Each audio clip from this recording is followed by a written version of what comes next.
السلام علیکم، زه هوپیزک ډاکټر یم. د کومو زلمو هلکانو چې مسله وي د نایټ فال نکټرنل امیشن، اسانو ټکو کې احتلام ورته وایي یا په خوب کې شیطان راتلل ورته وایي.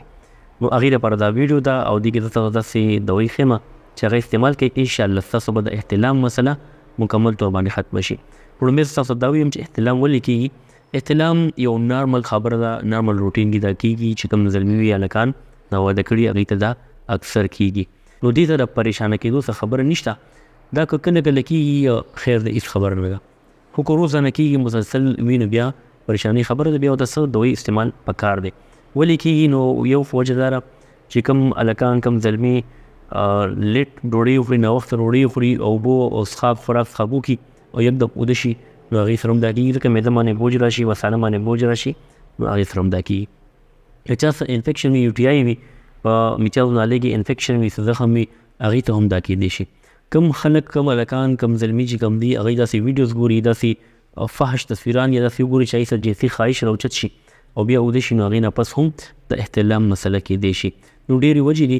او کوم هلکان چې ډېر زیات مسالهدار خوراکونه کوي، مسالو والا مرچکو والا خوراکونه کوي، کبابونه ډېر خوري، بازارونو کې خوراکونه کوي، نو هغې ته هم دا مسله کېدی شي. نو ډېرې وجې کېدی شي، چا قبض وي، خېټه سخته وي، هغې ته هم دا کېدی شي. کوشش وکړئ چې کوم وجې ما بیان کړئ اول دا وجې ختمې شي، او که بیا تاسو دا وجې موجودې نه وي هغې نه باوجود تاسو ته احتلام کېږي، تاسو زه داسې یو میډیسن ښیم. د دې میډیسن نوم دی راحت ټیب. دا د کرشي کمپنۍ راځي، هربل دوايي ده، راحت ټیب. صحیح ده. د دې قیمت 210 روپۍ دی، په دې کې 40 ګولۍ دي او د دې استعمال طریقه داسې ده، د راحت ټیب دا سهار غرمه ماښام دو ګولۍ دا تاسو استعمال کوئ. راحت ټیب تاسو د کرشي کمپنۍ راواخلئ او د دې استعمال طریقه دا ده چې سهار غرمه ماښام دو ګولۍ د تاسو استعمالوئ. انشاءالله څو ورځې کې دننه دننه تاسو ډېر زیات فرق محسوس کوئ. کم از کم تاسو دا 2 یا 3 ډبې استعمال کوئ خامخا، او چې دا تاسو استعمال کوئ نو تاسو د احتلام مسله چې کوم ده هغه مکمل ختمه شي د الله په فضل باندې.